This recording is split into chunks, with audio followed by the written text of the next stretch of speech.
They're trying to indoctrinate and mutilate our children. But the good news is we are going to reverse every single crisis, calamity, and disaster that Joe Biden has created. The Democrats, who claim to be the party of consent, have allowed women's identities to be stolen away from them. And one of the best examples is in women's sports. Remember trans NCAA swimmer Lia Thomas? Well, 12-time All-American and 5-time SEC champion swimmer Riley Gaines, a biological female, was forced to compete against and change in the same locker room as Lia Thomas. And here she is recounting that experience. The NCAA forced female swimmers to share a locker room with Thomas, a 6'4", 22-year-old male who was fully intact with male genitalia. Let me be clear. We were not forewarned.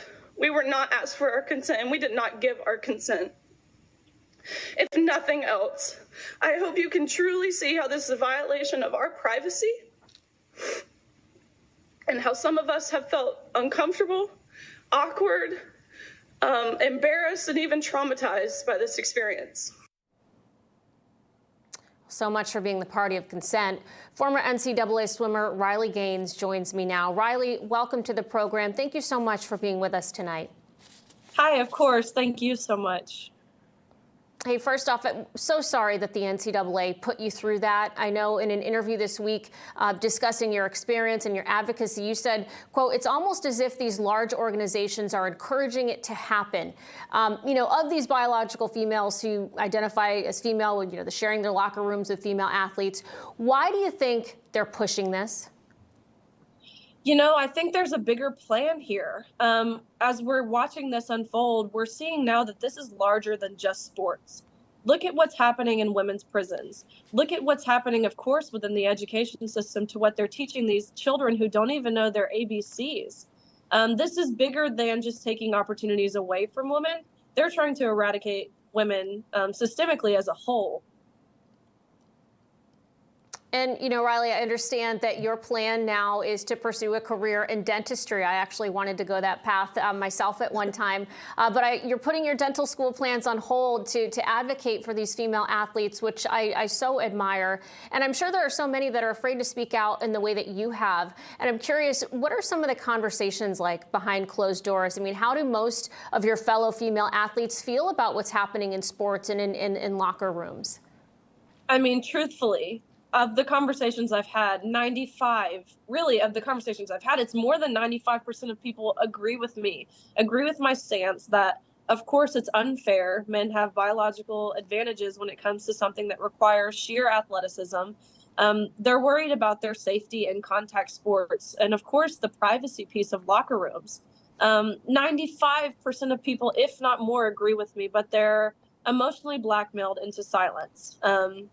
I actually talked with one of Lia Thomas's teammates today at great lengths, and she informed me to all of the things that UPenn and the NCAA did to silence them, including making them go to mandatory LGBT meetings each week to learn about how these athletes are oppressed. They were told that if they feel uncomfortable seeing male genitalia in the locker room, that they should seek counseling resources.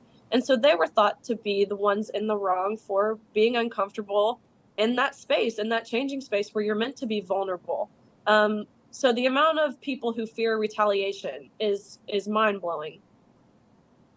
Yeah, it makes sense. It seems like there's obviously some major consequences to them speaking up. And I know obviously so many must be grateful that you are their voice and you're speaking out for them. I know that also this week you attended Biden's State of the Union address. As we played some clips there, this administration, they've employed transgender people, nothing wrong with that, but they really seem to push this trans agenda. And I'm curious what you made of the speech on Tuesday.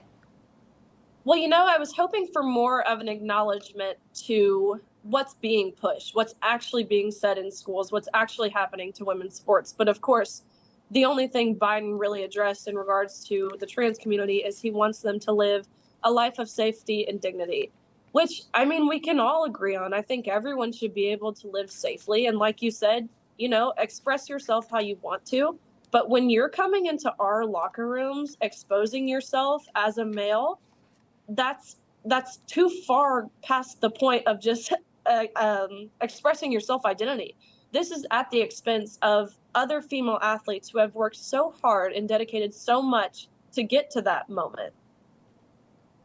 Riley, what's your message to other female athletes out there that may be going through this, that are afraid to speak out, that feel like they have no options but to just deal with it and perhaps even suffer through it? And your message also to the media that really, puts the Lia Thomases of the world on a pedestal and treats you and your fellow, female athletes so poorly for just speaking out and saying, you know what, this is not right. Right. I think my message to other female athletes is, of course, to use your voice. I could not have been more impressed and excited when I saw Bethany Hamilton, who is, of course, the surfer who lost her arm in a shark attack, when she made a statement this week. She was the first American professional athlete to do so, which just overfilled my heart with joy. And so I'm hoping that causes an influx of more prominent female athletes to speak out. And again, this actually doesn't even have to be just female athletes, male or female.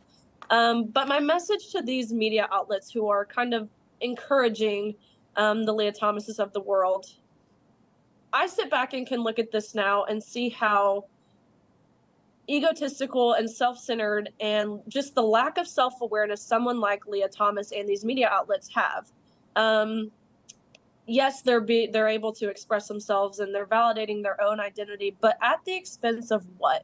Who has asked me about my feelings? Who has asked Lia Thomas's teammates about their feelings, about their identity? No one.